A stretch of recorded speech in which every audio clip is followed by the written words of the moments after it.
Rajkot municipal કોર્પોરેશનના 18 વોર્ડની અંદર community hall કાર્યરત છે.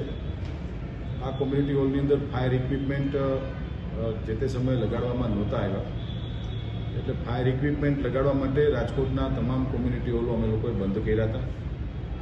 ગઈકાલથી કોમ્યુનિટી હોલ રાજકોટના 13 કોમ્યુનિટી હોલ અમે લોકો ખુલ્લા મૂક્યા છે અને બાકીના કોમ્યુનિટી હોલ પણ ટૂંક સમયની અંદર અમે લોકો ખુલ્લા મૂકશું. રાજકોટ શહેરના નગરજનો માટે આ એકદમ ટોકન દરે રાજકોટ મહાનગરપાલિકા દ્વારા અમે લોકો કોમ્યુનિટી હોલ પ્રોવાઈડ કરતા હોઈએ છીએ.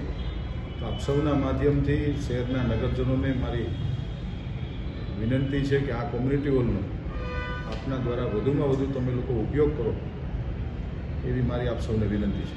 કોર્પોરેશનના અન્ય બિલ્ડિંગોમાં પણ ફાયરના સાધનો ફિટ કરવાની કામગીરી ચાલુ છે, કેટલે પહોંચી આ કામગીરી? રાજકોટ મહાનગરપાલિકાના 3 ઝોનની અંદર ફાયર ઇક્વિપમેન્ટની કામગીરી હાલ પૂર્ણતાના આરે છે. થોડા સમયની અંદર એ પણ કામ પૂર્ણ થઈ જશે. ઓકે.